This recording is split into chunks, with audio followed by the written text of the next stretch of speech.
இப்போ நான் ஒரு குட்டி ஸ்டோரியை சொல்லணும்னு எனக்கு ரொம்ப ஆசை. நாடி நரம்புலன்னா ஆரி ஒர்க் ஊறி போனவனால மட்டும்தான் இந்த ப்ராடக்ட்டை லான்ச் பண்ண முடியுன்ற மாதிரி கெத்தா நம்ம வந்து மார்க்கெட்ல கொண்டு வந்திருக்கோம். நிறைய விமர்சனங்கள் அது இப்படி சொல்லி பெருமை அடையலாம், அதுல பிரபலம் அடையலாம் முயற்சி பண்ணவங்களுக்கு எல்லாருக்கும் மண்ணை கவர மாதிரி தான் இருந்துச்சு இந்த ப்ரொடக்ஷன். ஐயோ வேஸ்ட் ஆஃப் ப்ராடக்ட்டுங்க, பாக்ஸ் ஸ்டாண்ட்லாம் ரொம்ப வெட்டி, நமக்கு வந்து கம்ஃபர்ட் ஆரி காட்டு தாங்க பெஸ்ட்னு சொல்லிட்டு ஆளுக்கு ஆளுக்கு பல விஷயங்கள் சொன்னாலும் சொன்ன யாரும் ஒரு ஆணியை கூட இருக்கவே இல்லை அப்படிங்கிறது தான் உண்மையான காரியம்.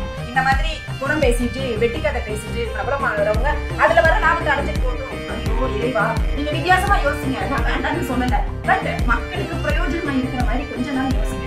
அப்படி நல்லா இல்லை அப்படின்னு சொன்னா இந்த ப்ராடக்ட் நீங்க எந்த வீடியோலையும் தயவு செஞ்சு யூஸ் பண்ணாதீங்க.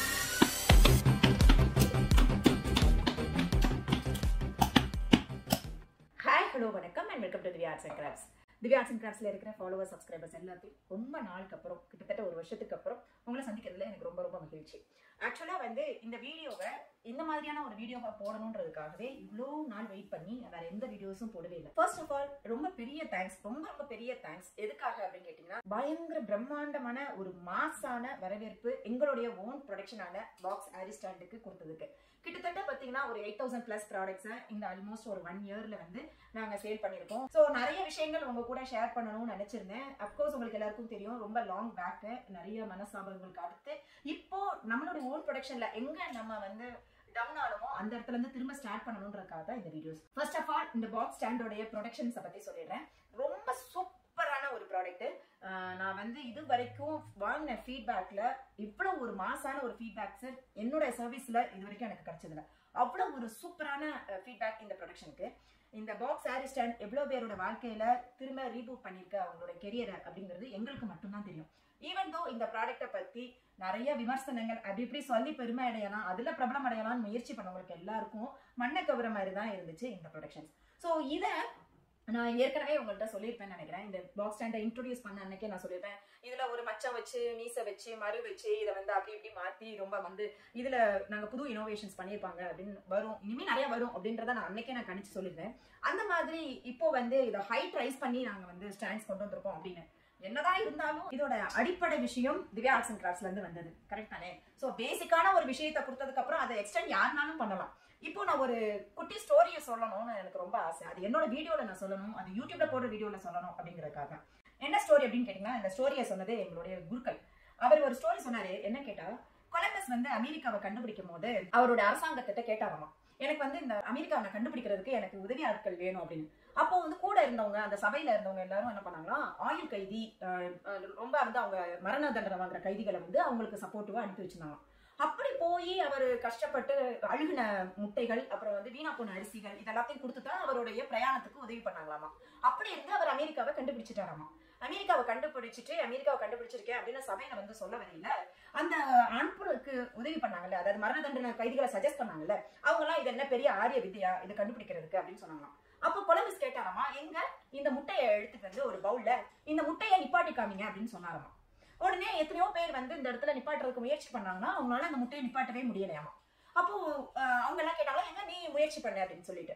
அப்போ இந்த கொலம்பஸ் என்ன பண்ணாரா, அந்த முட்டையோட ஓட மட்டும் லேசா தட்டி விட்டுட்டு அது மேல இருக்கும் பாருங்க லேஸ், அதோட அதை வந்து நிப்பாட்டி வச்சாராமா. அந்த முட்டை நின்றுச்சாமா. அப்பயும் சொன்னாங்களாமா, இது என்ன பெரிய ஆரிய வித்தையா, இது நானும் தான் செஞ்சிருவேன் அப்படின்னு சொன்னாங்களாம். கடைசி வரைக்கும் கொலம்பஸ் கிட்டக்க திறமை இருக்கு, அதனாலதான் அவர் கண்டுபிடிச்சிருக்காரு அப்படின்னு யாருமே சொல்லவே இல்லையாமா. ஆனா இன்னைக்கு எத்தனையோ பேரு எத்தனையோ நாட்டுல இருக்கிறவங்க அமெரிக்காவுக்கு போறத ஒரு குறிக்கோளாவே வாழ்க்கையில வச்சிருக்காங்க. அந்த மாதிரி பாத்தீங்கன்னா, நம்ம என்னதான் பண்ணாலும் இது என்ன பெரிய விஷயமா, இதை 1984 ஒருத்தன் கண்டுபிடிச்சிட்டான், இதோட ப்ரூஃப் என்கிட்ட இருக்கு. ஒரு பாக்ஸ்ல 12 கிளிப் இருக்கும், இவங்க ஏன் 10 கிளிப் கொடுக்குறாங்க, இதை இப்படி ஹைட் ரைஸ் பண்ணா இன்னும் ரொம்ப நல்லா இருக்கும், நம்ம வந்து அதுதான் பெஸ்ட். இல்ல ரவுண்ட் ஸ்டாண்ட் தாங்க பெஸ்ட். ஐயோ வேஸ்ட் ஆஃப் ப்ராடக்ட்டுங்க, பாக்ஸ் ஸ்டாண்ட் எல்லாம் ரொம்ப வெட்டி, நமக்கு வந்து கம்ஃபர்ட் ஆரி காட்டு தாங்க பெஸ்ட்னு சொல்லிட்டு ஆளுக்கு ஆளுக்கு பல விஷயங்கள் சொன்னாலும் சொன்ன யாரும் ஒரு ஆணியை கூட எடுக்கவே இல்லை அப்படிங்கறதா உண்மையான காரியம். யார் என்ன பேசுனா நமக்கு என்னங்க, நம்ம ஒரு நல்ல விஷயத்தை கொண்டு வந்திருக்கோம். இது ஆத்மார்த்தமா நாடி நரம்புலன்னா ஆரி ஒர்க் ஊறி போனவனால மட்டும்தான் இந்த ப்ராடக்ட்டை லான்ச் பண்ண முடியுன்ற மாதிரி கெத்தா நம்ம வந்து மார்க்கெட்ல கொண்டு வந்திருக்கோம். இந்த ப்ராடக்ட்டை எவனோ ஒருத்தன் கண்டுபிடிச்சிருக்கான்னு சொல்லிட்டு பேசுற வித்வான்கள் யாருமே ப்ராடக்ட்டை மார்க்கெட்டுக்கு லான்ச் பண்ணல. லான்ச் பண்ணது என்னவோ திவ்யா ஆர்ட்ஸ் அண்ட் கிராஃப்ட்ஸ். எப்படி ஒரு பொண்ணால ஒரு ப்ராடக்ட்டை டிசைன் பண்ணி பண்ணி அது மேனுஃபேக்சரிங் யூனிட்ல பேசி அந்த ப்ராடக்ட்டை மார்க்கெட்ல கொண்டு வந்து ஆரி ஒர்க் பண்ற எல்லாருக்குமே பாக்ஸ் ஸ்டாண்ட் பேர் வச்சது கூட நாங்க தாங்க. இதை வந்து ரெக்டாங்கிள் ஸ்டாண்டுன்னு சொல்லலாம்னு பார்த்தோம், கிளிப் ஸ்டாண்டுன்னு சொல்லலாம் பார்த்தோம். இல்ல இது பாக்ஸ் மாதிரி இருக்குன்னு இதுக்கு பேர் வச்சது கூட எங்க வீட்டுக்காரர் தான். சோ பாக்ஸ் ஆரி ஸ்டாண்டுன்ற பேரை கொண்டு வந்து ஆரி ஒர்க் பண்றவங்க எல்லாருக்குமே இந்த ஒரு நாலேஜை கொண்டு வந்த எங்கள்கிட்ட யாருங்க சொல்ல போறா? இல்லங்க, ஆல் கிரெடிட்ஸ் கோஸ் டு கொலம்பஸுக்கே அந்த நிலைமை என்ன திவ்யா ஆர்ட்ஸ் அண்ட் கிராஃப்ட்ஸ்ல திவ்யா விஜய்க்கு பேர் கிடைக்குமா? அதை பத்தி நம்ம பொறுப்படுத்துறதும் இல்ல. பட் டு பி ஃபிராங்க் சொல்லணும்னா இது வந்து ஒரு மாஸ் ஹிட். எல்லா கிராஃப்டர்ஸ்க்கும், எம்ப்ராய்டரி பண்ற எல்லா கிராஃப்டர்ஸ்க்கும், ஃபேப்ரிக் பெயிண்டிங் பண்ற எல்லா கிராஃப்டர்ஸ்க்கும் இது ஒரு வரப்பிரசாதம். மனசாட்சியை தொட்டு யாரெல்லாம் இதை யூஸ் பண்ணிருக்கீங்க, இதெல்லாம் எவ்வளவு உங்களுக்கு கம்ஃபர்ட்டா இருக்கு, இதனால திரும்ப நீங்க உங்களுடைய கெரியரை ஸ்டார்ட் பண்ணிருக்கீங்க அப்படின்னு மனசாட்சிக்கு ரோதம் இல்லாம மனசாட்சியோட யூஸ் பண்றவங்க வந்து தாராளமா எனக்கு கமெண்ட் பண்ணலாம். இவ்வளவு ஒரு விஷயம் பண்ணதுக்கு அப்புறம் கூட சொல்லுவாங்க பாத்துக்கோங்க ஒரு வித்தை, இது நல்லாவே இல்லைங்க, ஆனா வேணும்னா எனக்கு வாட்ஸ்அப் பண்ணுங்க, நான் உங்களுக்கு ப்ராடக்ட் அனுப்பிச்சு வைக்கிறேன். வெறும் 400 ரூபாய் தாங்க, வெறும் 700 ரூபாய் தாங்க, 10 கிளிப் இல்லைங்க, கொரியர் கூட ஃப்ரீங்க அப்படின்னு பேசுறாங்க பாத்தீங்களா? இது எங்க கொண்டு போய் சொல்றது? ஒரு பழமொழி சொல்லுவாங்க தெரியுமா, ஏதோ வித்த காசு என்னமோ ஆகாதுன்னு, அது அவங்க ஃபில் பண்ணிக்கலாம். அந்த மாதிரி இது நல்லாவே இல்லாத ஒரு விஷயம், ஆனா இதுல வர லாபம் மட்டும் எனக்கு வேணும். என்னங்க மனுஷங்க இன்னைக்கு யாரும் என்ன பேசினாலும் நான் சொல்லுவேங்க, இந்த ஸ்டாண்டு வேற லெவல். இப்பவும் பாத்தீங்கன்னா கிட்டத்தட்ட ஒரு வாரத்துக்கு 60 பீஸ், ஒரு வாரத்துக்கு 100-150 போயிட்டு இருந்துச்சு. என்னதான் இருந்தாலும் ஒரு சிங்கிள் ஹேண்டடா எவ்வளவு விஷயங்கள் என்னால பண்ண முடியும், என்னால ஃபாலோ பண்ண முடியல. பரவாயில்ல, இந்த மாதிரி புறம் பேசிட்டு வெட்டிக்கதை பேசிட்டு பிரபலம் ஆகுறவங்க அதுல வர லாபத்தை அடைஞ்சிட்டு போட்டோம் அப்படின்னு சொல்லிட்டு என்னால எவ்வளவு முடியுதோ அவ்வளவு ப்ரொடக்ஷன்ஸை நான் சேல் பண்ணிட்டு இருக்கேன். என்னவோ எனக்கு ரொம்ப நாளா இது வந்து மனசுல உறுத்திட்டே இருந்த விஷயம். ஒரு விஷயம் பண்ணணும்னா அந்த விஷயத்துல ஆத்மார்த்தம் இருக்கணும், உண்மை இருக்கணும், நேர்மை இருக்கணும், அதை பத்தின சிந்தனைகள் இருக்கணும். அடுத்தவனை பத்தி புறம் பேசிட்டு, அடுத்தவனை பத்தி வெட்டிக்கதை பேசிட்டு அதை ஒரு வீடியோவா எடுத்து போட்டு அதுல பிரபலம் அடைஞ்சு ரொம்ப நாளைக்கு யாருமே மார்க்கெட்ல சர்வே பண்ண முடியாது. எனக்கு இதுக்கெல்லாம் பதில் சொல்றது தெரியாமலும் இல்ல, பட் எனக்கு பிடிக்கல. பிகாஸ் எனக்கு நிறைய வேலை இருக்கு. நான் நினைச்சேன்னா இன்னும் அந்த 150 ஆர்டர்ஸே எடுத்து என்னால பண்ண முடியும் இல்லையா? இதுக்கே நேரம் இல்லாம இருக்கேன். அவங்களுக்கு எல்லாம் பதில் சொல்றதுக்கு எனக்கு டைம் இருக்குமா என்ன? இப்போ வந்து நம்ம ப்ராடக்ட்டை வந்து பார்க்கலாம். அவங்கள பேசியே இந்த வீடியோவை நான் எக்ஸ்டெண்ட் பண்ண விரும்புனாங்க. ப்ராடக்ட் வாங்க. இந்த ப்ராடக்ட்டை பத்தின டீடைல்ஸ் நிறைய பேருக்கு ஒரு பெரிய டவுட்டாவே இருக்கும். இதோட ஹைட் என்ன, இதோட வித் என்ன, இதோட லென்த் என்ன அப்படின்னு சொல்லிட்டு. இதோட ஹைட் கரெக்டா ஒரு 1 feet தாங்க இருக்கும். இந்த ஹைட்ல இருந்தா மட்டும்தான் உங்களால ஒர்க்கை இந்த இடத்துல இருந்து ஸ்டார்ட் பண்ண முடியும். ஹைட்டை ரைஸ் பண்ணி ஸ்டாண்ட்லாம் வருது, அது இன்னும் கம்ஃபர்ட்டா இருக்கும். அதை கால் மேல கால் போட்டு பண்ணலாம், சோஃபா மேல காலை வச்சு உட்காந்து பண்ணலாம், சேர் மேல காலை வச்சு பண்ணலாம். ஹலோ, நம்ம எல்லாம் ஒரு கிராஃப்டர்ஸ்க்குன்னு ஒரு ப்ரொசீஜர்ஸ் இருக்கா இல்லையா? நீங்க இப்போ உங்களுக்கு ஒரு சாம்பிளை காமிக்கிறேன். இந்த கிளாத்தை நான் ஒரு ஃபேப்ரிக் பெயிண்டிங் பண்றேன். இது ஒரு சாரி. இந்த சாரியில நான் ஃபேப்ரிக் பெயிண்டிங் பண்றேன். இப்போ ஃபேப்ரிக் பெயிண்டிங் பண்ணணும்னா என் பெயிண்ட் எல்லாத்தையும் நான் ஸ்டாண்டு ஒயிட் இருக்கிற ஸ்டாண்டு மேல வச்சு ஃபேப்ரிக் பெயிண்டிங் பண்றேன்னு வச்சுக்கோங்க. பிகாஸ் எனக்கு பேக் பெயின் ரொம்ப வருங்க, என்னால தரையில உட்காந்துலாம் பண்ண முடியாது. ஆனா நான் சாரியில ஃபேப்ரிக் பெயிண்டிங் பண்ணணும், அதுக்காக ஹைட் ரைஸா இருக்கிற ஸ்டாண்டை நான் வாங்கியிருக்கேன். அப்போ உங்க பெயிண்ட் எல்லாம் எங்க வைப்பீங்க? தரையில வச்சுட்டு குனிஞ்சே வைப்பீங்களா? இல்ல உங்களுக்கு கம்ஃபர்ட்டா இருக்கணும்ன்றதுக்காக உங்களுக்கு பக்கத்துல உங்களை சுத்திரும் இந்த மாதிரி நீங்க வச்சுப்பீங்களா? இதுக்கு அது ஒரு லாஜிக் வேணும் இல்லைங்க? ஒரு பீட் ஒர்க் பண்றீங்க, ஒரு எம்ப்ராய்டரி ஒர்க் பண்றீங்க, ஒரு ஜர்தோசி ஒர்க்கே பண்றீங்க, உங்க திங்ஸ் எல்லாத்தையும் இது மேலேயே வச்சுப்பீங்களா? உங்க ஃபேப்ரிக் மேலேயே? இல்ல கீழே குனிஞ்சு வைப்பீங்களா?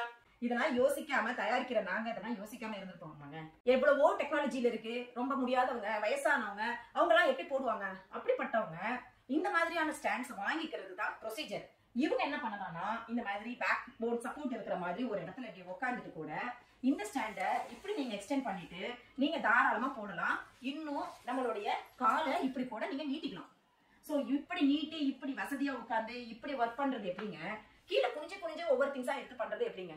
ஒண்ணு. அடுத்து இதோட ஹைட், இதோட வித் 16க்கு 24ன்னு நீங்க சைஸ் சொல்றீங்க, 18க்கு 24 தான் சைஸ் இருக்கு. அது இன்னும் எனக்கு பெருசா இருக்கும். இன்னும் என்னங்க 24க்கு 24 கூட வருது. இதுல பெரிய விஷயம் என்னன்னு தெரியுமா? பிவிசி பைப்ல என்ன ஸ்டாண்ட் வருதுங்க. ஐயோ இறைவா, நீங்க வித்தியாசமா யோசிங்க, நான் வேண்டாம்னு சொல்லல. பட் மக்களுக்கு பிரயோஜனமா இருக்கிற மாதிரி கொஞ்ச நாள் யோசிங்க. இதோட ஹைட் ரைஸ் ஆகல. ஒரு பிளவுஸோட லென்த் வந்து அதிகபட்சம் 16 inches தான் இருக்கும். நான் ஒரு பிளவுஸை தான் நான் கான்சென்ட்ரேட் பண்றேன். ஆனா நான் பண்றது சாரீஸ்ல பண்றேன், குர்த்திஸ்ல பண்றேன், கர்டைன்ஸ்ல பண்றேன், பெட்ஸ்ப்ரெட்ஸ்ல பண்றேன், எல்லாத்துலயும் பண்றேன். பிளவுஸே நீங்க பண்றீங்கன்னு வச்சுக்கோங்க. உங்களோட பிளவுஸ் அதிகபட்சமா ரொம்ப லென்த்தா நல்லா ஹைட்டா எக்ஸல் சைஸ்ல இருக்கிறவங்க, பிளஸ் சைஸ்ல இருக்கிறவங்களுக்கு நீங்க வந்து ஒரு 16ல நீங்க பிளவுஸோட லென்த் வைக்கிறீங்கன்னா இந்த ஸ்டாண்டோட லென்த் 16 inches. ஜஸ்ட் நீங்க இந்த இடத்துலயும் ஏதாவது ஒரு கிளாத் அட்டாச் பண்ணிக்கலாம். இது வந்து ரொம்ப ஆஜானுபாவனா இருக்கிற ஒரு லேடிக்கு நீங்க பண்றதா இருந்தா மட்டும்தான். 15 inches இருக்கு அப்படின்னு சொன்னா இந்த கிளிப் போட்டு இந்த பக்கம் கிளிப் போடுறதுக்கு உங்களுக்கு கரெக்டான ஸ்பேஸ் இருக்கும். சோ நீங்க எண்ட் டு எண்ட் வரைக்கும் நீங்க ஒர்க் பண்ணலாம். ஏன் நம்ம 24 inches வித் பிளான் பண்ணோம்? 24 into 2 48 inches. 48 inches broadல இருக்கிற ஒரு பர்சனுக்கு கூட ஒரு ஃபுல் பிளவுஸ் உங்களால ஒர்க் பண்ணலாம். ஓகே, நீங்க ஒர்க் பண்ணிட்டு இந்த கிளிப் இருக்கும், பண்ணும், அந்த கிளிப் வந்து கையை குத்துது, டிஸ்டர்ப் ஆகுது. இந்த கிளிப்பை இப்படி ரிலீஸ் பண்ணிட்டு இந்த இடத்துல உங்களோட ஒர்க்கை நீங்க போட்டுக்கலாம். அப்பயும் உங்களுக்கு குத்துதா? ஒன்றும் இல்லைங்க, இதை ரிலீஸ் பண்ணிட்டு நீங்க எடுத்துக்கலாம். திரும்பவும் இதை வந்து நீங்க மாட்டிக்கலாம். ஒர்க் முடிஞ்சதுக்கு அப்புறம் இந்த கிளிப்பை திரும்ப நீங்க டைட் பண்ணிக்கலாம். ஸோ 48+ இருக்கிற உங்களுடைய பாடி சைஸ்க்கு கூட உங்களால ஒரு ஃபுல் பிளவுஸை பண்ண முடியும். எனக்கு வந்து ஒரே நேரத்தில் 2 ஸ்லீவும் போடணும். ஒன்று மட்டும் தெரிஞ்சுக்கோங்க, ஒரு விஷயம் உங்களுக்கு ஸ்பேஸ் அடக்கிற மாதிரி கம்ஃபர்டபுளா, ஸ்பேஷியஸ் இல்லாம, பட்ஜெட் ஃப்ரெண்ட்லியா, உங்களுக்கு வந்து ஈஸி டு ஃபிட்டிங்கா இருக்கிற மாதிரி, டைம் கன்சியூம் பண்ற மாதிரி, உங்களுக்கு ரொம்ப டைட்டா இருக்கிற மாதிரி, உங்களோட கிளாத் டேமேஜ் ஆகாத மாதிரி, இப்படி பல விஷயங்களை மாதிரி யோசிச்சு பண்ணதுதான் இது. இதை எனக்கு 16க்கு 16 தயார் செஞ்ச எனக்கு 18க்கு 24 இல்ல 24க்கு 24 பண்ணலாம். பட் என்ன யூஸ்? இது நீங்க இதோட லென்த் ஜாஸ்தி ஆக உங்களுக்கு இந்த சென்டர்ல உங்களுக்கு டைட்னஸ் இருக்காது. So the purpose of the blouse என்னன்னு கேட்டா மெயினா உங்களுக்கு ஃபேப்ரிக் டேமேஜ் ஆகக்கூடாது. அதே நேரத்துல இது உங்களுக்கு நல்லா டைட்டா இருக்கும். இவ்வளவு விஷயங்கள் பார்த்து செஞ்ச நம்மனால அதை யோசிக்க தெரியாம இல்ல. ஃபியூச்சர்ல ஒரு ப்ராடக்ட் வரத்தான் போகுது, அது ஃபேப்ரிக் பெயிண்டிங் பண்றவங்களுக்காக. கண்டிப்பா சேர்ல உட்காந்து பண்ற விஷயம் கிடையாது. உங்களுக்கு ஃபேப்ரிக் பெயிண்டிங்ல ப்ரொஃபஷனலா பண்ணணும்னா இன்னொரு ப்ராடக்ட் நான் லான்ச் பண்றேன். நான் லான்ச் பண்ணும்போது சொல்றேன். லான்ச் பண்ண விஷயத்தையே எல்லாரும் லான்ச் பண்ணிட்டாங்க. லான்ச் பண்ணாத விஷயத்தை நான் இப்ப சொன்னேன்னு வச்சுக்கோங்க, எனக்கு முன்னாடி அவங்க லான்ச் பண்ணிடுவாங்க. சோ அதை நான் லான்ச் பண்ணும்போது சொல்றேன். பட் நீங்க வீட்ல இருந்து பிசினஸ் பண்றீங்க, வாட் எவர் பிசினஸ் நீங்க பண்றது, ஆரி ஒர்க்கா இருக்கட்டும், ஹேண்ட் எம்ப்ராய்டரியா இருக்கட்டும், இல்ல நீங்க ஃபேப்ரிக் பெயிண்டிங் பண்றவங்களாவே இருக்கட்டும், நீங்க சாரீஸ்ல பண்ணலாம், நீங்க குர்தீஸ்ல பண்ணலாம், நீங்க பிளவுசஸ்ல பண்ணலாம், கர்டன்ஸ்ல பண்ணலாம், பஸ்கெட்ஸ்ல பண்ணலாம், ஷர்ட்ல பண்ணலாம், what ever it may be, நீங்க எதுல பண்ணாலும், ஸ்டிச்சட் ஷர்ட்ல கூட இதுல பண்ணலாங்க. நல்லா இழுத்து வச்சு நீங்க கிளிப்ஸ் மட்டும் போட்டுட்டீங்கன்னா போதும், உங்களுக்கு இந்த கிரிப்னஸ் இருந்தா போதும். சோ இதுல நான் ஃபுல் சாரியே நான் பண்ணிட்டு இருக்கேன். ஃபுல் சாரி பண்ணிடலாம் பாருங்க, எனக்கு ஆரி ஒர்க்ல இருக்கிற டைட்னஸ் கிடைக்குது பாருங்க. அப்போ நீங்க சாரில கூட ஆரி ஒர்க் பண்ணலாங்க. இவ்வளவு யோசிச்சு பண்ற விஷயங்கள்ல ஏன் இவ்வளவு குழப்படின்னு எனக்கும் தெரியல. பட் குழப்படி பண்றவங்க கொஞ்சம் எல்லாத்தையும் யோசிச்சுட்டு பண்ணுங்க. அப்படி நல்லா இல்லை அப்படின்னு சொன்னா இந்த ப்ராடக்ட்டை நீங்க எந்த வீடியோலையும் தயவு செஞ்சு யூஸ் பண்ணாதீங்க. நீங்க நல்லது பண்றீங்க அப்படின்னா நல்லா இருக்குன்னு சொல்லிடுங்க. என்ன பிடிக்கலன்றதுக்காக இந்த நல்ல ப்ராடக்ட்டை நல்லா இல்லைன்னு சொல்லிட்டு அந்த பழிப்பாவத்தை நீங்க எடுத்துக்காதீங்க. அதே நேரத்துல நல்லா இல்ல அப்படிங்கிறதுக்கு ஏதாவது ஒரு ப்ரூஃப் எனக்கு கொடுக்க சொல்லுங்க. இது ஏன் நல்லா இல்லைன்னு. இது அவ்வளவு the best product. More over நீங்க இந்த ஒர்க்கை முடிச்சிட்டீங்க அப்படின்னு சொன்னா உங்களோட கட்டில் கடியில கூட நீங்க போட்டுக்கலாம். இன்னும் நிறைய சொல்லணுங்க. இது வந்து எனக்கு சேல் பண்ணணும், இதுல வர சேல்ஸ்ல நான் இன்னும் நிறைய பேர் வாங்கணும், பெருமை வாங்கணும்லாம் கிடையாது. சின்ன ஊர்ல இருந்து வந்து ஒரு ஹேண்ட் கிராஃப்ட்ல ஒரு அளவுக்கு ரீச் ஆகிற மாதிரியான ஒரு பொசிஷன் வர்றதே பெரிய விஷயமா இருக்கையில, சென்னையில பெரிய மார்க்கெட், கிராஃப்டோட மார்க்கெட் உங்களுக்கு எல்லாருக்குமே தெரியும். சவுக்கார்பேட்ல நான் நோட்டபிள் பர்சனா அத்தனை ஷாப்காரங்களுக்கும் தெரிஞ்சிருக்கேன் அப்படின்னு சொன்னா எனக்கு அந்த வெற்றி போதுங்க. எல்லாருக்கும் திவ்யா ஆர்ட்ஸ் அண்ட் கிராஃப்ட்ஸ்ன்றது தெரியும். திவ்யா ஆர்ட்ஸ் அண்ட் கிராஃப்ட்ஸ் தான் அந்த ஸ்டாண்டர்ட் லான்ச் பண்ணாங்கன்றது தெரியும். நான் வந்து ஐயோ இந்த அல்ற சில்ற எல்லாம் சொன்னாங்களா, அதுங்க கூட மோதிர ஆளுங்க இல்லைங்க. எல்லாரும் நம்மள நோட்டபிள் பர்சனா. சோ ஒரு மார்க்கெட்லயே ஒரு மார்க்கெட் கொண்டு வந்திருக்கேன் பாத்தீங்களா, நம்ம தாங்க கெத்து. பேசலாம். 1984 வந்துச்சு, 2000 இது வந்துருச்சு, இந்த வீடியோ பாருங்க, அந்த வீடியோ பாருங்க, பேசலாம், எல்லாமே பேசலாம். பேசின யாராவது ஒருத்தவங்க இன்னைக்கு இவ்வளவு ட்ரெண்டா இருக்கிற ப்ராடக்ட்டை மார்க்கெட்ல கொண்டு வந்திருப்பாங்களா? கண்டிப்பா கிடையவே கிடையாது. எல்லாரும் வந்து இப்ப மார்க்கெட்ல ரொம்ப ரேட் கம்மியா கிடைக்குது, சோ இவங்க ரொம்ப காஸ்ட்லியா விற்கிறாங்க. நீங்க போய் வாங்குங்க. இந்த கிளிப் இந்த இடத்துல பிளேஸ் ஆகணும்னா அதுக்கு இந்த இடத்துல ஒரு பவுடர் போட்டு இருக்கும். சோ நம்மளுடைய ஆரி ஸ்டாண்ட்ல பாத்தீங்கன்னா டபுள் சைடு உங்களுக்கு நாப் கொடுத்துருப்பேன். நம்மளுடைய ஆரி ஸ்டாண்ட் திவ்யா ஆர்ட்ஸ் அண்ட் கிராஃப்ட்ஸ்ல இருந்து வர்ற ஆரி ஸ்டாண்ட்ல டபுள் நாப் கொடுத்துருப்போம். எதுக்காகன்னு கேட்டா இந்த லெக் வந்து இப்படி ஷேக் ஆயிடக்கூடாதுன்றதுக்காக, 2 பக்கமும் டைட் பண்றதுக்காக. இப்போ நீங்க இந்த கிளிப்ஸ் அட்டாச் பண்ணீங்க அப்படின்னு சொன்னா நல்லா டைட்டா இருக்கும். இது வந்து உங்களுக்கு கிளாத் வந்து லூஸே கொடுக்காது. அதுக்கு இந்த இடத்துல ஒரு பவுடர் கோட் பண்ணிருப்பாங்க. சோ மோர் ஓவர் இதோட வெயிட் வந்து 2.5 இருந்து 3 kg வரைக்கும் இருக்கும். நீங்க கடையில போய் பர்ச்சேஸ் பண்றீங்க அப்படின்னு சொன்னா இவ்வளவு விஷயங்கள் உங்களுக்கு தெரியாது. பிகாஸ் நம்ம சராசரியான மக்கள், எங்களுக்கே மேனுஃபேக்சரிங் பண்றவங்க ரேட்டை கம்மி பண்ணி கொடுக்குறாங்க. இதெல்லாம் நம்ம கம்மி பண்ணிக்கலாம், வெயிட்டை கம்மி பண்ணிக்கலாம். வெயிட் கம்மி ஆகும்போது உங்களுக்கு லைஃப் இருக்காது. சோ இந்த பவுடர் கோட் இல்லைன்னா உங்களுக்கு கிரிப்னஸ் கிடைக்காது. கொஞ்ச நாளைக்கு கிடைக்கலாம், பட் சீக்கிரத்துல அந்த கிரிப்னஸ் உங்களுக்கு போயிடும். ஒரு சைடு லிவர் இருக்கிறதுனால உங்களுக்கு அந்த லெக் வந்து ஸ்டெடியா இருக்காது. அப்புறம் பழையபடி உங்களுக்கு கொடன்னு ஆடும். சோ இவ்வளவு விஷயங்கள் பண்றதுனாலதான் இதுக்கு இந்த பிரைஸ். அப்புறமும் இதுக்கு என்ன பிரைஸ், இதுக்கு என்ன பிரைஸ், நீங்க இவ்வளவு பேசுன, நீங்க ஏன் பிரைஸ சொல்லல? ப்ராடக்ட்டை லான்ச் பண்ணலையே எல்லாம் டூப்ளிகேட் பண்ணாங்க. நான் பிரைஸையும் வெட்ட வெச்சமா சொன்னேன்னு வச்சுக்கோங்க, திவ்யா ஆர்ட்ஸ் அண்ட் கிராஃப்ட்ஸ்ல கொடுக்குற ரேட்டை விட உடச்சு நான் இந்த ரேட்ல தரேன் அப்படின்னு வரமாட்டாங்களா? யாருங்க இன்னைக்கு குவாலிட்டியை பாக்குறா? எல்லாமே ரேட்டை மட்டும் தானே பாக்குறாங்க. பாவம் அந்த 100 ரூபாய், 200 ரூபாய், 300 ரூபாய் அந்த ரேட்டுக்காக ரொம்ப சாதாரணமா அதையும் சொல்லிட்டீங்க. அப்படிலாம் கிடையாதுங்க. அந்த 100 ரூபாய் 200 ரூபாய் ஆசைக்காக அந்த பொருளே வேஸ்ட் ஆகி அதை அப்படியே தூக்கி மூலையில வைக்கிறப்போ சூழலை வந்துடக்கூடாதுன்றதுக்காக தான் இவ்வளவு எக்ஸ்பிளனேஷன்ஸ். ஆரி ஒர்க்ல வந்து ஆல்மோஸ்ட் 24 இயர்ஸ் ஆஃப் எக்ஸ்பீரியன்ஸ் எனக்கு இருக்கு. அப்போ நானும் நிறைய விதமான ப்ராடக்ட்ஸ் யூஸ் பண்ணியிருக்கேன். ஃப்ளோர்ல உட்காந்து பண்ற ப்ராடக்ட் ஆரி கார்ட் யூஸ் பண்ணியிருக்கேன். எங்களுக்கு டீமே இருக்காங்க, ஒரு யூனிட்டே வச்சிருக்கோம். அந்த யூனிட்லயும் நான் காரிகர்ஸ் நிறைய போட்டு தான் ஒர்க் பண்ணிட்டு இருக்கோம். அந்த யூனிட்ல கூட நாங்க ஃப்ளோர்ல உட்காந்து பண்ற ஆரி கார்ட்டை தான் சஜஸ்ட் பண்றோம். அது வேற, அது வந்து ஆரி காரிகர்ஸ்க்கு உள்ளது. ஆனா பர்சனலா நான் வீட்டுல பண்ற இந்த மாதிரியான ஆர்டர்ஸ்க்கு எல்லாத்துக்குமே நான் யூஸ் பண்றது இந்த பாக்ஸ் ஆரி ஸ்டாண்ட் தான். அதே மாதிரி கம்ஃபர்ட் ஆரி கார்ட், அது பிரைஸ் வைஸ் உங்களுக்கு காஸ்ட்லி, உங்களுக்கு ரொம்ப ஸ்பேஷியஸ் ஆகும். மெயினா இந்த மாதிரி அலைன்மெண்ட், ஃபிட்டிங் டைம் ஒரு குறைஞ்சது ஒரு 4 மணி நேரத்துல இருந்து 5 மணி நேரம், எக்ஸ்பர்ட்னால கூட ஒரு 4 to 5 hours ஆகும் அந்த பிளவுஸை நீங்க வந்து டை பண்ணி அந்த கார்ட்ல போடுறதுக்கு.